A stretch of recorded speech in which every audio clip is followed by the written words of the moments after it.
Jared Dillian Show. I'm Jared Dillian. This is the Jared Dillian Show. Welcome back. If you want to call to talk about your money, please call 844-305-7800. That's 844-305-7800. This is the Jared Dillian Show. You can also go to my website, which is jareddillianmoney.com. And there's some good stuff there, including a bond masterclass, a masterclass on bonds, which I wrote and developed in partnership with a bunch of people.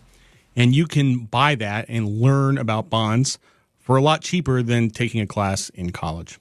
You can also follow me on Twitter at DailyDirtNap. And one thing I want to talk about first, I think one of these days we'll do a whole talk about Christmas presents. But because, Christmas is actually, it's a big topic, and a lot of people go overboard with Christmas. Like, there's these families where they just have a tradition of just grandiose gift giving, and they spend way more money than they should. You have these people that make $40,000 a year, and they spend $5,000 on Christmas gifts, and they run up the credit cards, and it's not good. But having said that, there was one Christmas present I got in my lifetime that I remember to this day. And it was very meaningful to me. And I was, 7 years old. I was in second grade, and my parents had just divorced a couple months earlier. And I moved from New York City to Connecticut, and it was very traumatic. It was just a terrible time, absolutely terrible. And I was in a new place, in a new school, and I had no friends, and everything was tough. Everything was tough. My uncle, who's still alive, gave me an Atari 2600 video game system with a bunch of games. Now, back then, an Atari 2600, I want to say, was $295, which was, this was 1981. Massive amount of money, huge amount of money, plus the games. So I think he probably spent like $500. And, there was really no reason to do this. It was a huge amount of money, and we had no money. We were totally poor. It was actually the poorest. That particular point in time was the poorest I have ever been in my entire life. The poorest. And I got this Atari 2600, and I literally played that thing from age 7 to age 18. My whole childhood. And I had friends over, and we got more games, and it was absolutely incredible. It was absolutely incredible. And I will never forget that act of generosity. It was just, meant a lot. Absolutely meant a lot. Anyway, but you should still be careful of how much you spend on Christmas. So anyway, I want to talk about, I was 21 years old, and I used to go to New York City a lot. I've always loved New York. And I went there with my girlfriend. She was almost my fiance at the time. And we were walking around town. This must have been 1994, something like that. And we were walking through Midtown, and there was a very fancy restaurant that we walked by. It was very modern, very fancy restaurant. There was well-dressed people, and everything was glass and modern. And I'm fogging up the window from the outside. It was cold, and I was pressed up against the window, and I'm like, I really, really want to go in there. And I was about to open the door, and then I looked at the menu. And I said, oh, we can't go in there. It's too expensive. And it was really expensive. And I just, I don't remember the name of the restaurant or anything like that. But, I made a mental note of that. And the conclusion I came to at the time was not, I want to be rich. That wasn't what was going through my head. What was going through my head was, I never want to be in this position again, where there's something that I want and I can't have it because I don't have enough money. In that particular case, it wasn't really a thing. It was an experience. I wanted the experience of being in that restaurant, and I couldn't enjoy that experience because I didn't have enough money. Now, when you're 21, you're poor anyway. I probably had $20 in my wallet, and just, I was not in it. It's absurd to think that I would have gone in there anyway, but still, there was no chance I could go in there. And yeah.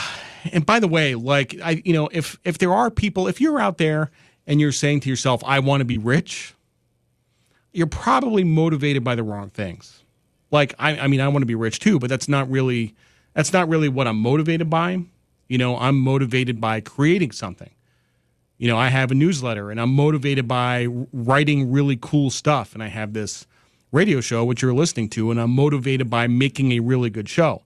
If I make lots of money off this stuff, it is incidental to doing a really good job making this stuff. And, my core belief my entire life is that if you do good work and you create a good product, then you will eventually make money. But if you say, I want to be rich and that's your goal, then you're kind of putting the cart before the horse, Anyway, I mean, those people, what they usually end up doing is those are the people that were buying Bitcoin in January of 2018, when it was exploding up to $20,000. But money is freedom. Money is freedom. That's what it is to me. And just picture this scenario in your head. And by the way, there's an airport here in town. It's the Myrtle Beach Airport. And imagine driving to the airport and you go in a different entrance. You don't go in the main entrance with all the ticket counters, all the security. There's no TSA. You go into something called the FBO. And you go into the FBO and you walk in there and you walk through and you walk out onto the tarmac and there's a plane there. And you walk up there with your bags and you get on the plane. And you didn't go through any security. And you're getting on your own plane and you are flying wherever you want to some house you own somewhere. I mean, that sounds pretty cool. Before you think that Richie Rich here, that's what I do. I don't have that much money. I don't. Maybe someday I will. But this when I think about money and the things that it can do, that probably is number one on my list. Is the ability to go anywhere in the country at a moment's notice and do whatever I want. I mean, and that is the definition of freedom. So when I think about getting money, I think about money as freedom. And I've talked a lot about how you should try to minimize your financial stress. And some people have stress because they have a lot of debt, and some people have stress because they have a lot of risk. But there's actually a third source of stress, and there's just the source of stress of just trying to pay the bills and making ends meet. And you get a paycheck and you try to stretch it as far as you can, and that causes some stress. That causes some stress. By the way, the whole private jet thing, if the first place that your head goes is, well, in order to do that, I have to win the lottery, then just stop. Actually, keep on listening to the show. Let me put it that way. Keep on listening. We'll get you straightened out because, you don't have to win the Powerball to get to that place. And look, maybe you will never have a private plane and fly somewhere. I mean, most people don't. Maybe that's for you, that's not realistic. Maybe it's not realistic for me. But the point is that money, incremental amounts of money can give you more freedom than you had before. Let me tell you a story. There's this woman named Laura American, okay? And she was hiking in the Rocky Mountains in 2000. And she looked at the vegetation around her and she got this idea that she wanted to make, for lack of a better term, a granola bar. Basically a healthy bar. And she was looking to make a very healthy product that tasted delicious. And she was running down the mountain and she was inspired to create a delicious food bar that was made of fruits, nuts, and spices. Okay, so look, this wouldn't have been my idea, but this was her idea. Okay. Amazingly enough, this turned out to be a really good idea. So she created something called Lara Bar. And you've probably seen Lara Bar in gas stations and grocery stores, stuff like that. And she started off making them in her house, in her kitchen. And she made them and gave them to her friends, and her friends thought they were amazing.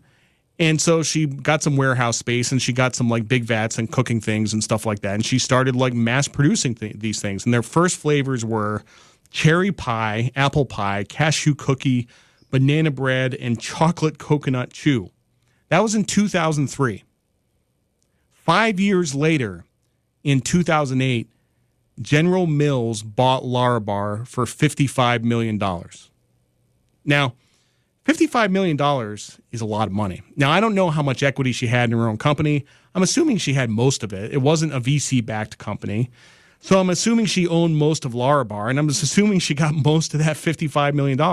The amazing thing is that she still works for General Mills. She is a consultant on that brand, and that's what she does. She's a General Mills employee. You know, even like she didn't retire. She continues to work on Larabar, which is pretty cool. Then what happens? Well, then she's probably getting her own plane and flying wherever she wants into some house she has somewhere, you know. But the how she got there was she had an idea, and then she executed on that idea.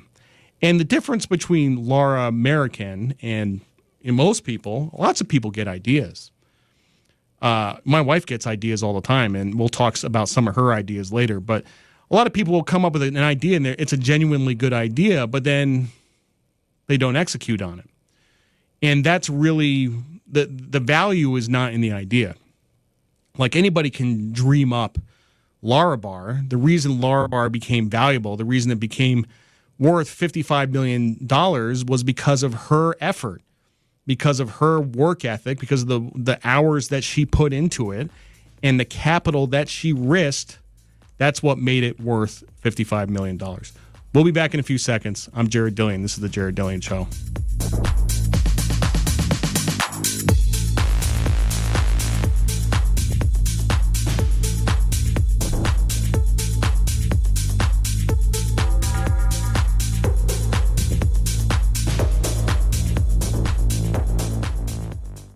The Jared Dillian Show.